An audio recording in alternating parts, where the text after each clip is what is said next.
próximo invitado, Carlos Romero Méndez, politólogo, analista internacional. Buenas tardes, Carlos, ¿cómo estás? Vladimir, buenas tardes, a tus completas órdenes. Gracias por acompañarnos. Bueno, caramba, más allá de lo nacional, vamos a hablar un poco de la situación internacional. Hoy se acaba de producir en Bangladesh una manifestación inmensa y entre ayer y hoy pues se produjo un saldo también de unos 300 muertos y ella ha renunciado. Esto es una situación que no teníamos conocimiento al menos en detalle de lo que estuviera pasando allá en Bangladesh, pero los procesos son así, ¿no? Sí, bueno, mira, si tú ves el mapa mundi actualmente, tú ves que hay diferentes conflictos en diferentes áreas del mundo. Y esos diferentes conflictos se originan básicamente de protestas por el caso de Bangladesh, es la exclusión de una parte importante de los estudiantes por razones étnicas. En el caso de Gran Bretaña es un auge de la derecha en contra de la convivencia con otras ciudadanías. Y ves en América Latina también, ves la situación venezolana, es decir, hay bueno, y no olvidemos la guerra en Ucrania y la guerra en el Medio Oriente. Y sobre todo esta última, porque la guerra de Ucrania está estancada, pero y no origina tanto noticia, pero lo del Medio Oriente sí origina mucha noticia porque está el peligro que se extienda la guerra, que ya no sea una guerra producto de la invasión de Israel a Gaza, sino que sea ya una guerra entre varios países de la región. Entonces todo eso, a mi modo de ver, da un cuadro muy pesimista. Pero también tenemos que agregar que las instituciones internacionales no han dado pie con bola en esta situación.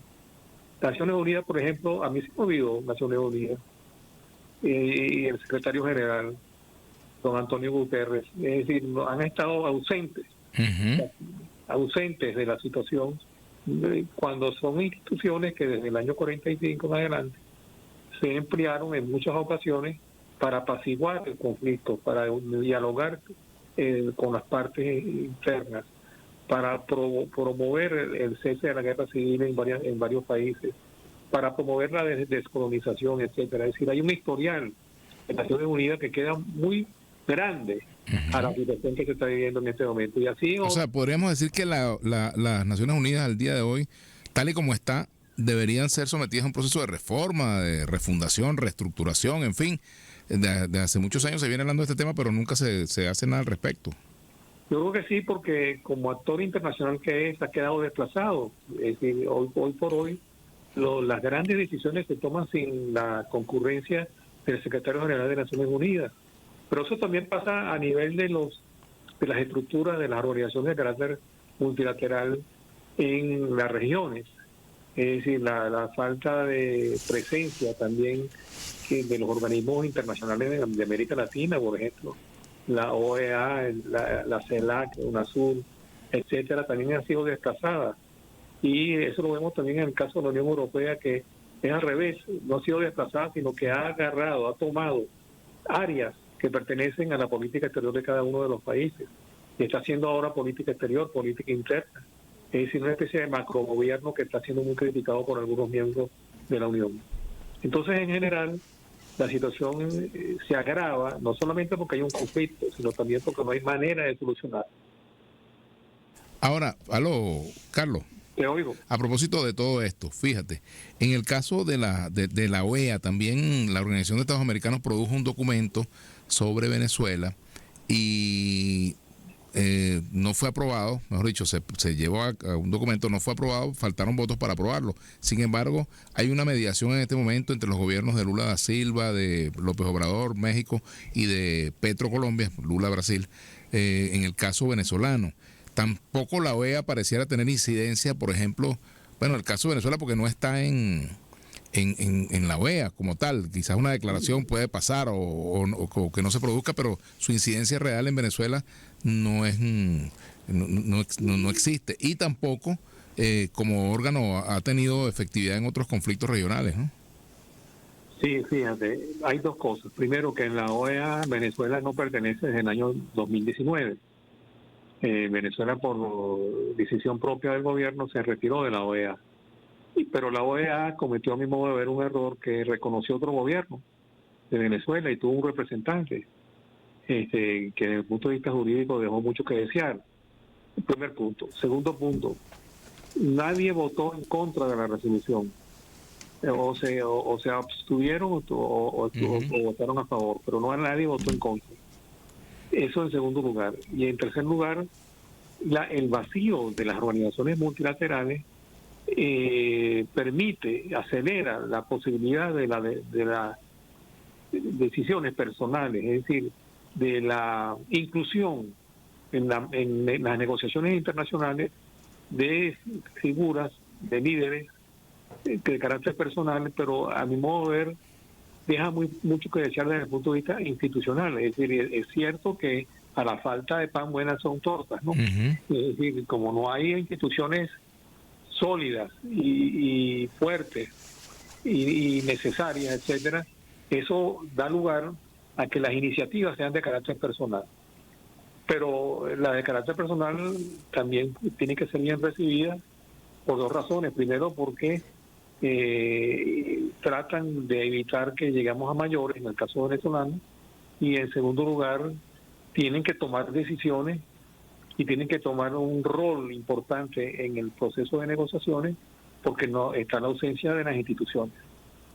Claro. No queda más remedio.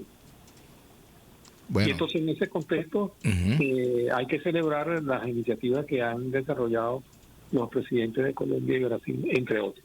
Claro, por supuesto. Y también porque, bueno, las implicaciones internas que tiene cada país, la situación venezolana, sobre todo en el caso de países fronterizos como Colombia y Brasil, ¿no? Que no son poca cosa. Por ejemplo, si la crisis política se agrava en Venezuela, eso repercute evidentemente en el aumento, podría repercutir en el aumento de la migración o también en el hecho de que muchos que quisieran regresar dejan de pensar en eso porque ven que el cuadro también se complica, ¿no? Bueno, tú sabes que yo digo que no hay que ser injusto con Brasil y Colombia, porque a veces pareciera que uno entiende que ellos actúan a favor de una salida democrática en Venezuela por razones particulares, es decir, porque... Estoy de acuerdo contigo, no necesariamente es eso, sino es un elemento, pero no es lo principal quizás. Es muy correcto, es un elemento, pero no es el principal. El principal es que no haya bochinche en América Latina, que haya un orden en América Latina, que no lleguemos a una situación extrema en Venezuela. Esa es la verdad, el interés y el objetivo del presidente Petro y del presidente Lula. A veces no se entiende, a veces aquí dicen que son pastores, que son idealistas, etcétera, pero no solamente, como dije, es producto del vacío institucional, sino también que hay una decisión de ayudar, y tiene que ser bien recibida esa decisión de ayudar, pero no creo que sea por un interés mezquino solamente, particular sobre el tema del éxodo, sino básicamente es porque procuran que haya un orden, y sobre todo que haya un orden democrático, que ha costado tanto llegar a un orden democrático en América Latina, que sería muy injusto para la historia de América Latina que se dieran otros caminos que no queremos ninguno. Sí, por cierto, hablando de América Latina, pues llamó la atención hoy que una vocera de las Madres de la Plaza de Mayo también se pronunció más o menos en los mismos términos y un poco más duros que Cristina Kirchner en cuanto a la exigencia pues de transparencia en el proceso electoral venezolano, ¿no? Llama la atención estas cosas que estamos viendo, ¿no? Yo lo vi, leí a la sí, doña y me pareció interesante. Sí, me llamó mucho la atención eso, ¿no? Pero eso denota también el grado de preocupación que tienen en América Latina, no solamente los políticos, sino también las personas que pertenecen a organizaciones de carácter no gubernamental. Sí, señor.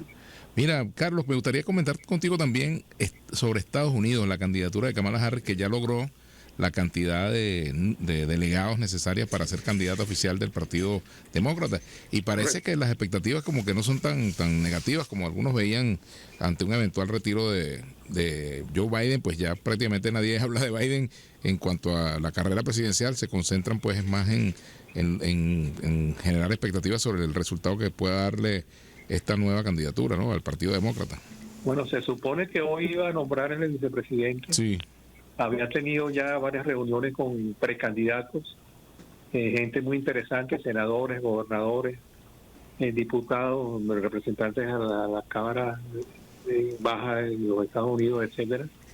Y tiene que tomar en cuenta, me pareció muy interesante, que encargó a un bufete de abogados que hicieran una limpieza de cada uno de los candidatos, es decir, que no hubiera habido una situación extraña que después le haga daño a la campaña. Sí, una cabra allí, como dicen. Y tú sabes por qué, porque precisamente Donald Trump en esa materia tiene muchos agujeros. Y Exacto. yo creo que la campaña va a enfatizar ese tema.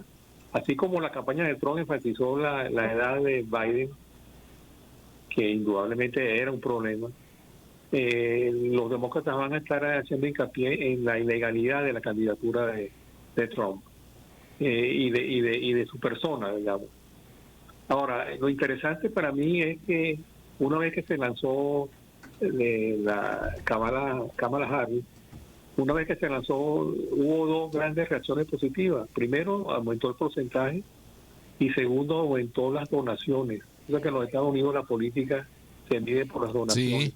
Sí, que ya ha recaudado más que Trump, entiendo, ¿no? Ha recabado más y ha recabado más en más poco tiempo. Ahora, el secreto de la candidatura de Harris, que se mantenga a nivel con Trump, está en la escogencia hoy o mañana del vicepresidente. Eso va a ser muy importante. Tiene que ser un hombre, por supuesto, anglosajón, tiene que ser varón, tiene que ser varón. Entonces, tiene que buscar un equilibrio ahí para satisfacer las expectativas electorales, que como tú bien dices, arrancan tarde, porque ya habíamos tenido la experiencia con Biden como precandidato.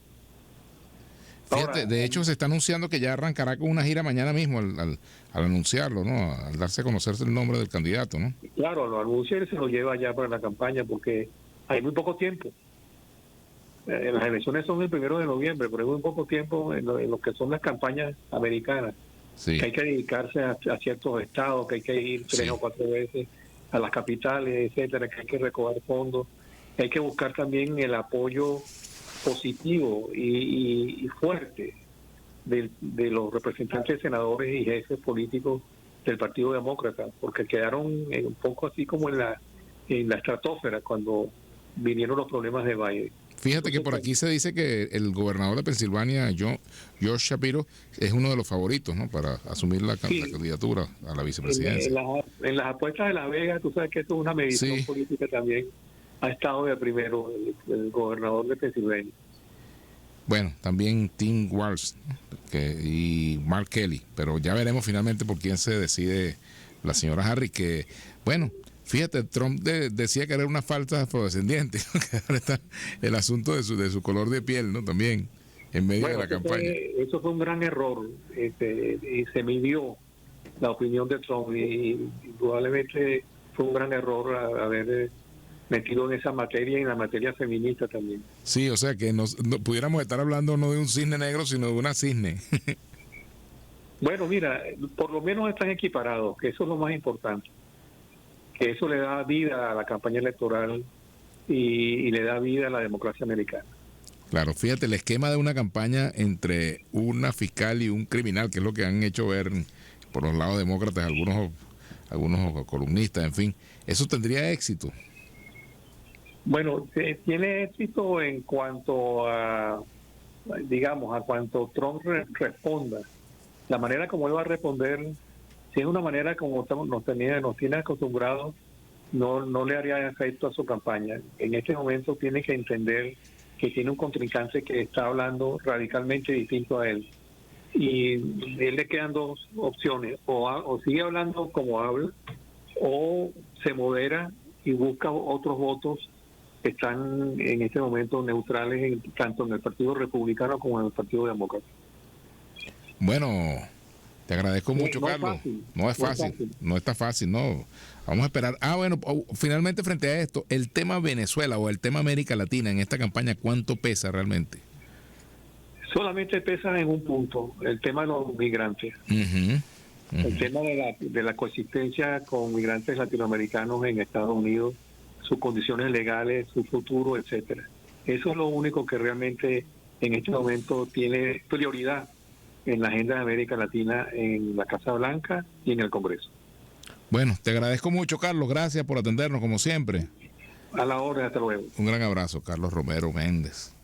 Bien.